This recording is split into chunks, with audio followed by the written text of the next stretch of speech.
Jadi gue nonton konten di YouTube dan bertaburan orang kesurupan atau konten kesurupan, konten mistis gitu. Terus pawangnya, kuncen atau indigo atau apalah itu, kayak gampang aja gitu masukin setan ke tubuh orang. Kayak gitu, kayak gampang aja.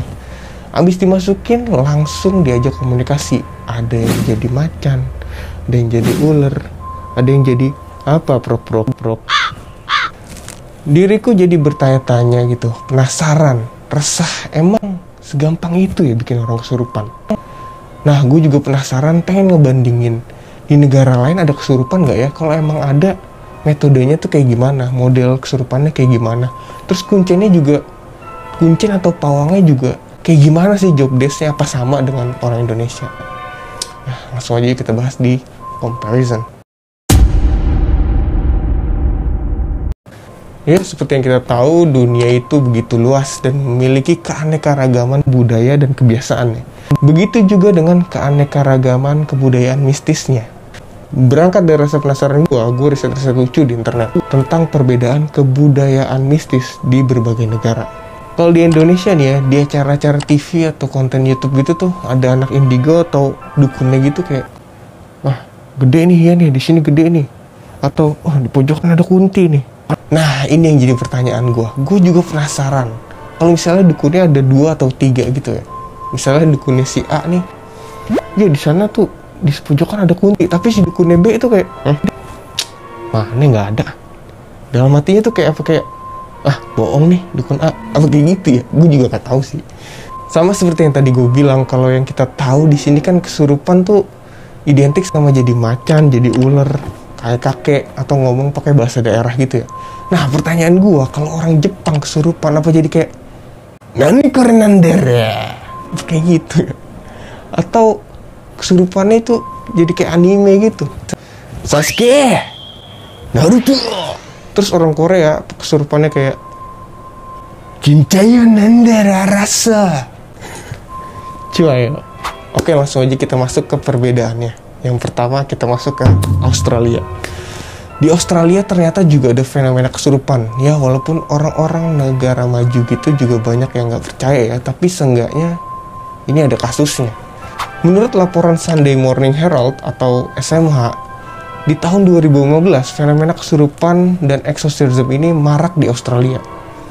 Terjadi peningkatan yang signifikan munculnya pengusir hantu di kota-kota kayak Sydney, Canberra, atau Perth. Itu terjadi peningkatan pengusir hantu karena terjadi peningkatan kesurupannya juga. Ini kayak sistem ekonomi ya, supply and demand. Jadi di mana ada permintaan, di situ ada yang menyuplai.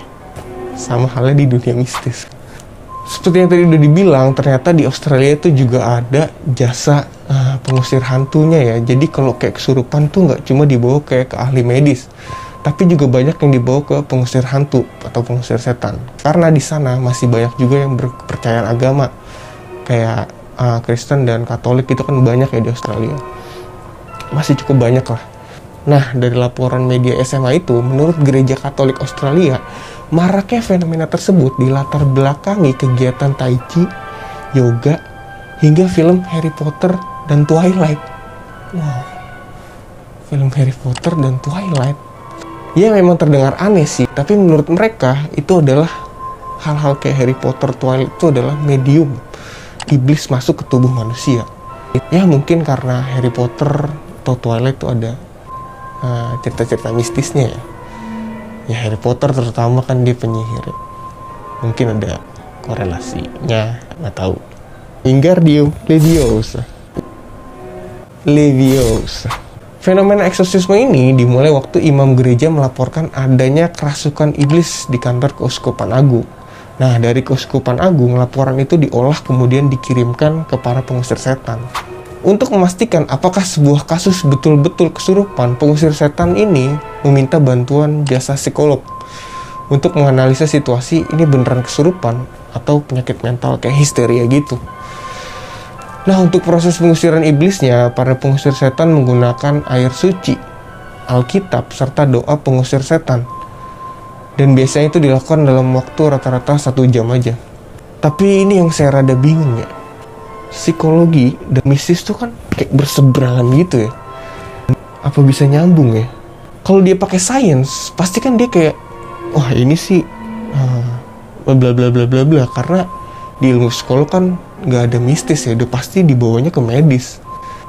Ya, tapi itu juga kejadiannya seperti itu dari laporan SMH. Lu bebas percaya atau enggak. Next, kita ke negeri Mikasa-chan atau Jepang. Dari riset yang gue temuin, Jepang nih budaya goibnya ternyata mirip-mirip sama kita. Pertama, ada kesurupan massal. Kalau kesurupan massal nih di kita nih udah biasa banget ya. Dan biasanya juga dialamin sama pelajar wanita yang kena nih. Nah, di Jepang juga ada nih yang sama. Tepatnya di SMA Yanagawa, Fukuoka. Dimulai dari satu siswi yang bertingkah aneh, kemudian teriak histeris, terus diikutin sama siswi-siswi yang lain.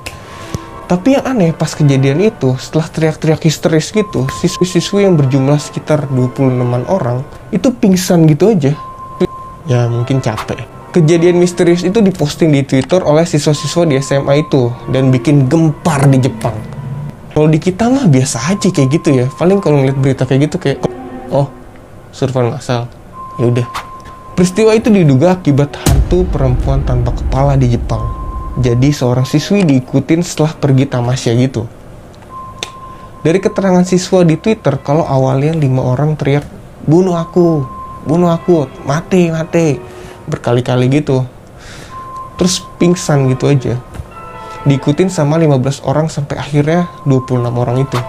Gara-gara itu sekolah diliburin sementara. Tapi gue rasa siswa-siswa wibu di sana tuh kayak berharap ada kesurupan lagi ke depannya. Karena aku ingin nonton anime. Sebenarnya kesurupan massal itu ada penjelasan medisnya, tapi kita tidak membahas itu ya. Kita lebih ke arah tipe-tipe kesurupannya kayak gimana. Nah, masih di Jepang, ternyata teknik-teknik yang dilakukan oleh konten-konten kreator di Indonesia, konten-konten horor atau yang ada di acara TV juga ada di sana. Teknik paranormal mindahin setan ke tubuh manusia ternyata juga ada di sana. Tadi sebelumnya kesurupan massal ada, nah teknik itu juga ada kayak di video ini.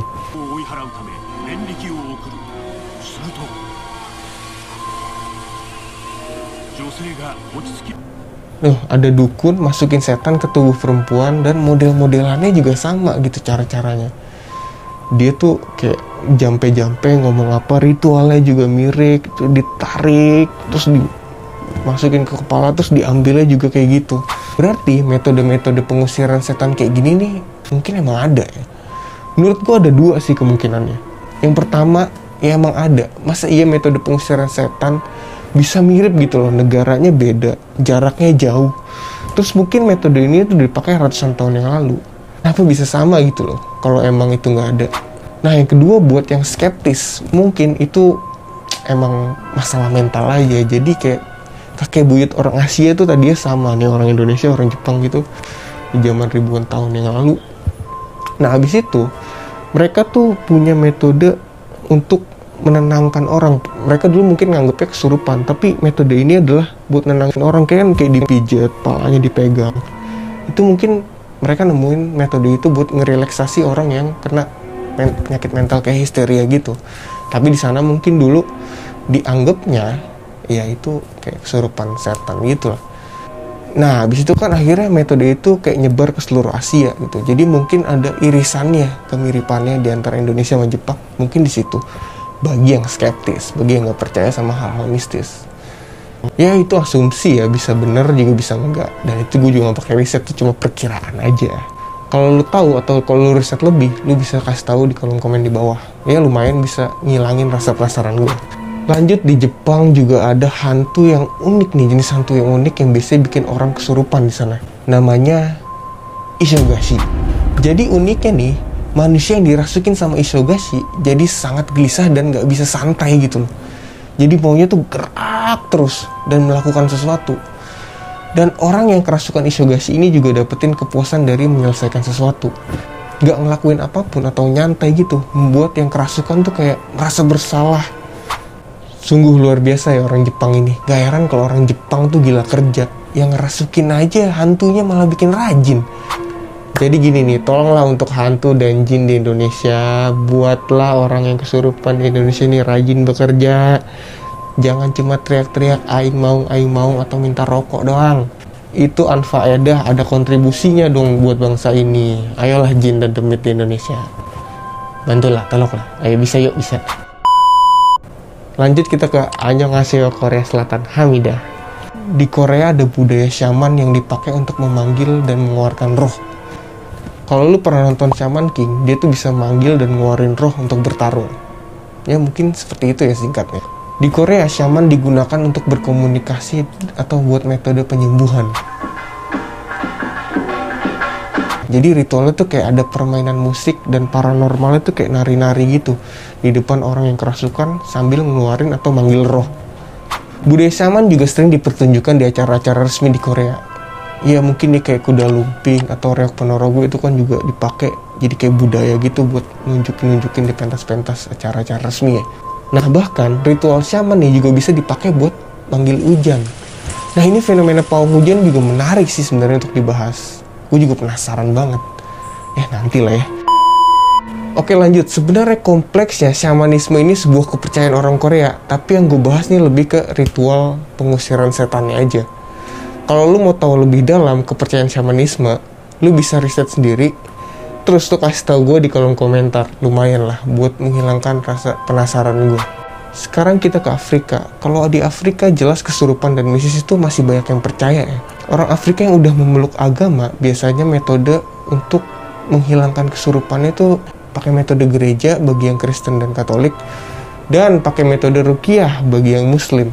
Nah, gimana ritual bagi suku pedesaan yang masih menyembah agama nenek moyang? Gue nemu nih videonya.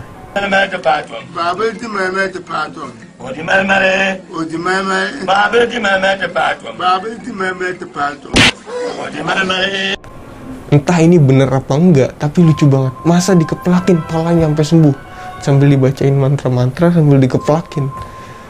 Setannya hilang, palanya panas. Ya udah segitu aja perbandingan budaya kesurupan yang ada di beberapa negara. Ternyata tidak cuma Indonesiaku tercinta yang kesurupannya gitu-gitu. Ternyata di berbagai negara, bahkan juga negara maju, masih ada yang begitu. Ya walaupun udah semakin terkikis ya. Oke udah gitu aja. Sampai jumpa. Ciao.